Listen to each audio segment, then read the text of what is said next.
Welcome to this Friday special interview on the Think Tank's Wellcast. This is Karan Dev, and we're back on the Think Tank's Wellcast to talk about what is perhaps the most crucial Indian state election, which is in the state of Uttar Pradesh. It is the largest state and perhaps the most politically significant, because more often than not, the results of the UP elections are a precursor to the main general election. There are 403 seats in the state assembly, and the BJP government led by Yogi Adityanath is looking to make a strong comeback. On the other side, there are a number of opposition parties which are looking to put up a tough fight. One of the primary parties is the Samajwadi party led by former Chief Minister Akhilesh Yadav. And we're joined today on the Think Tank's Wellcast by Ghanshyam Tiwari, who is the national spokesperson of the Samajwadi party. He's often seen on fiery television debates putting forth his party's stance on a number of issues. And he was previously advisor to the JDU government in Bihar from 2010 to 15. Ghanshyam, it's wonderful to have you on Swell. I'm going to follow this introduction up with a few questions on the upcoming elections in Uttar Pradesh. And I'm really looking forward to hearing your take on them. Ghanshyam, the upcoming election is very important for a wide variety of reasons. And some of the main fundamental issues are the farmers' bills and COVID management. How do you personally view these two factors as we approach the elections? And what else would you say are issues which will affect the voters? Hi Karan, thank you so much for having me on the platform. Hi everyone, this is Ghanshyam Tiwari, National Spokesperson for Samajwadi Party. As Karan spoke about the upcoming Uttar Pradesh elections, I want to give you a sense of what Uttar Pradesh looks like. The largest state of India, with a population of over 220 million people, the size of roughly one-third of Texas or half of California, is up for elections. The foundational elements, as we see in Uttar Pradesh politics today, is the aspirations of the youth, the aspiration of the farmers to find prosperity, and the aspiration of the common man to have a better quality of life powered by better infrastructure, connectivity, and support from the state system. In contrast, the incumbent government has barely offered any of what it had promised. In contrast, the incumbent government has outlived its time by presenting propaganda that wrestles with the past but does not address the current needs of the people. Samajwadi Party is led by former Chief Minister Akhilesh Yadav, and our promises are visible from the work that we've done in the past and the work that we aspire to do, which is to bring the state back into the model of governance that can deliver jobs, that can improve the infrastructure of towns, villages and cities, that can break the chain of propaganda and build harmony among communities, and that can ensure that the promises made to the farmers are well kept. For example, in 2014, the current incumbent government and the party promised that by 2022, the farm income will be doubled. None of that has happened. In fact, the farmers are protesting in what is the largest protest that this generation has seen. Over 600 farmers have died in these protests. The government has not answered to their questions that why were these laws brought in, what was the model in which these laws were framed, and who demanded it. In fact, the government has been questioned about the way these laws were passed in the parliament, and the conversations that the government said it had with the farmers probably never happened. So in the face of disappointed farmers who the promises were not kept about doubling the farm income, in the face of massive unemployment, we believe that people of Uttar Pradesh seek a government that can deliver on the ideas of prosperity, that can deliver on the ideas of infrastructure, and foremost, that can ensure that there's an economy that can offer jobs to the youth of the state. And fundamentally, we believe that politics must be about harmony among society, building tighter, stronger bridges between communities, rather than using propaganda to point fingers at one another and prove that one community is more deserving of prosperity and progress than another community based on past or based on current differences. So we face the elections very confidently because we are in line with the aspirations of the people, and we face a challenger that is out of line. Thanks for giving us that outline of what's at stake in this election. But Ghanshyam, a huge part of this election can be viewed from the lens of ideology and the ongoing ideological battle which is pretty much taking place in most states in India. So in that regard, how do you view the Ayodhya verdict and the construction of the Ram Mandir? This could go a long way in consolidating the Hindu vote. So how do you personally view this particular issue? This is an important question. I believe that a Supreme Court verdict that is framed as the central issue for an election based on an ideological point of view by a government that otherwise has had a full manifesto of over 20 pages making promises to the youth such as 7 million jobs will be offered in the 4.5 years, making promises to the women such as by the time every girl turns 21, 200,000 rupees will be given to each girl, making promises to the students such as by the time the students reach college, tablets and laptops will be given to the students, making promises to the common people such as there will be ambulance services available in 15 minutes from most places, and there will be 6 different metros, there will be several smart cities, and countless more promises, making promises to farmers. So the government has a choice. It can rely on the Supreme Court verdict and frame it in its ideology and make it the central piece of its campaign. The government did not do anything with respect to the Supreme Court verdict. The court decided. Or it can pick up its own manifesto, which was the basis of its promise in 2017, and say that here is the manifesto, this is our leadership, this is what will be delivered. When the government is unable to deliver anything on its manifesto, it is lazy to fall back on the Supreme Court verdict.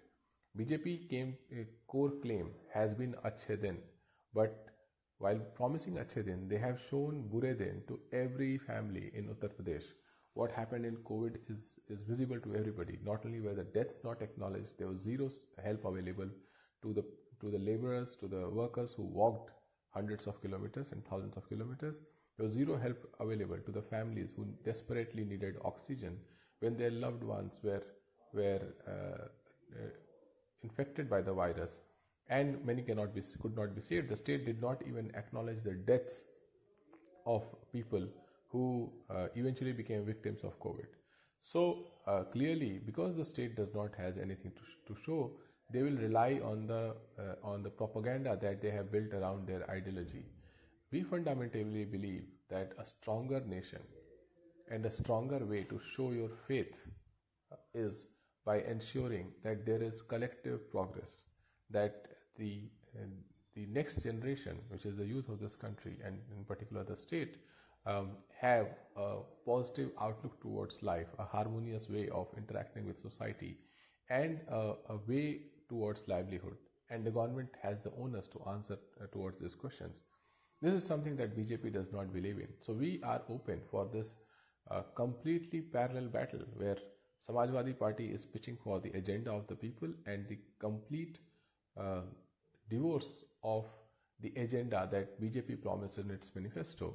Whereas the BJP is pushing on just one thing: how can it further divide communities, build its propaganda, and make the Supreme Court verdict the centerpiece of its campaign. Ultimately, it is the people who have to decide whether they want to vote in a way that the wrestling with the past continues in a disharmonious manner, or do they want to vote in a way that there is a chief minister who promises to build a better present, a better future in a harmonious manner. Shifting focus to the Samajwadi Party. Now, Ghanshyam, the party recently declared an alliance with Om Prakash Rajbhar's SBSP. And this was quite an important announcement. But questions still remain about the role of, say, Shivpal Yadav and the overall unity within the party. However, Akhilesh Yadav ji still seems to be pretty confident about the party's prospects in the upcoming elections. So, Could you give us an overview of what is fueling this confidence and what the party's plans are in terms of fighting this election? Akhilesh Yadavji has often repeated that Samajwadi Party will build alliances with smaller parties spread across Uttar Pradesh. The key political thinking or strategy behind this approach is in 2017, beyond the statements and campaigns of Shamshan Kabristan, which was very low level thinking by the BJP leadership, and speeches by the chief minister, current chief minister, and the current prime minister on Shamshan Kabristan and polarization around who gets more electricity during Eid versus Diwali. Uh, One of the key aspects of that campaign was that there was hope that BJP would bring Achhe Din, good days for people. There was hope that BJP will ensure a better representation than the Samajwadi Party government of those who are most marginalized and underrepresented, which is backward castes and Dalits. And there was hope that there is some positive agenda as promised in the BJP manifesto. The second piece of this is very important. Now we acknowledge that one, BJP has not lived to its promise of Achhe Din. In fact, they did not intend to live to that promise.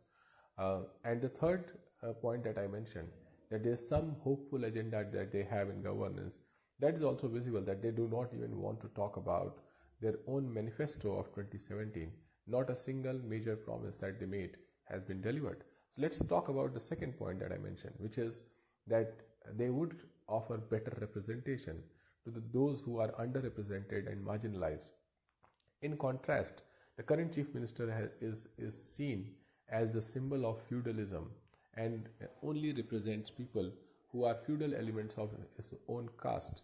The injustice of the state is visible every time such an element is involved in a heinous, major, serious crime, such as rape. And you see the lethargy with which the state acts, unfairness with which the state acts, and eventually, if there isn't a significant media pressure, BJP would like to get away with such crime, as is visible in the case of the recent mowing down of farmers by where the accused is the sitting home minister of the state of the country, and he has a track record of charges of serious crime in the past. In fact, he had threatened the farmers before this event. His son is an accused. He had also misled the police and the media on account of this incident. But BJP, right from the very top at the Prime Minister level and the Home Minister level, totally backs this man who is not fit to be the Home Minister of at this level of state for the country. So this is just an example. For Samajwadi Party, building alliances to ensure that every community in the state is represented, every social dimension of the state is fully represented in politics, and people do believe that a new government that gives them voice and ensures their progress through new representation and collective leadership and democratic temperament is framed where injustice is not the order of the day. As far as the discussion which has been there sometimes in the past about the organization of Samajwadi Party, the entire party is fully behind the current national president. And I think with respect to Shivpal Yadavji, again the national president Akhilesh Yadavji has spoken that there would be alliance with his party and with due respect. So I think that is a closed chapter.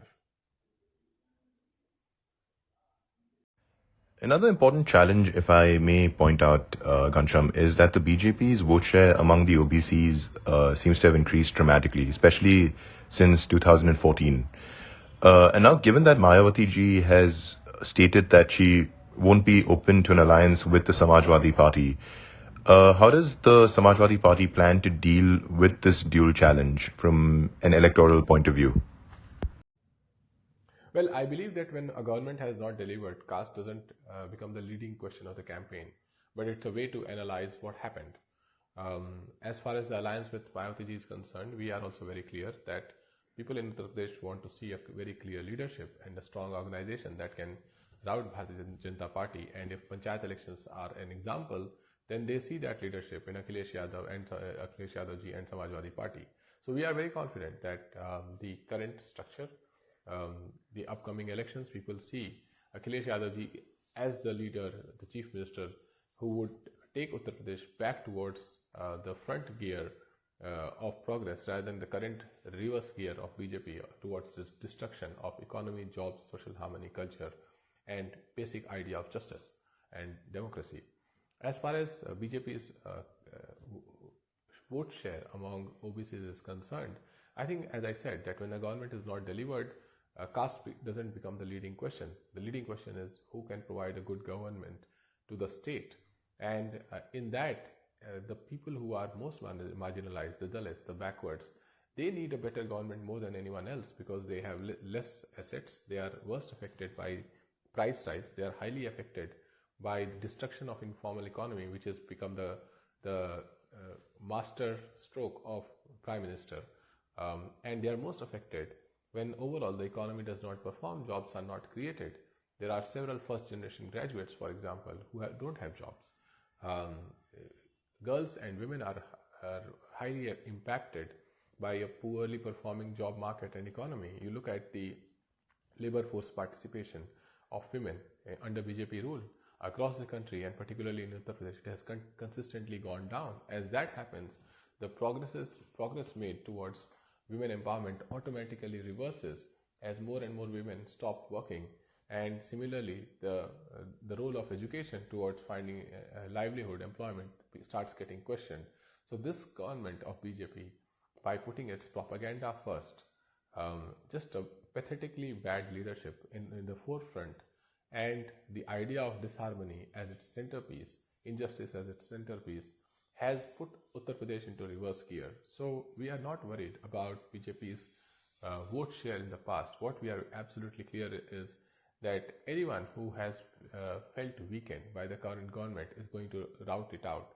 And unfortunately for BJP and the state, this anyone would include women, would include youth, would include farmers, would include the backwards and Dalits especially, would include anyone who is impoverished. For example, the CMIE data, a leading think tank in India on economic affairs, says that how 97% of people in India have become poorer in the last 2 years as compared to the 3%.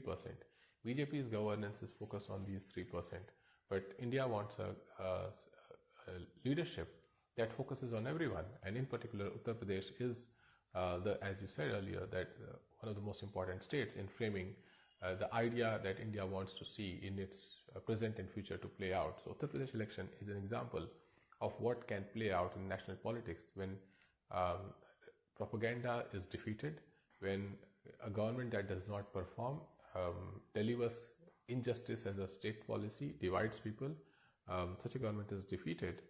That is when the narrative in India will change. We have seen an example emerging from Bengal elections. We will see that example become a mainstay story as Uttar Pradesh elections happen and the results come out. There's no doubt that the upcoming election is going to be very interesting in terms of the state of the opposition.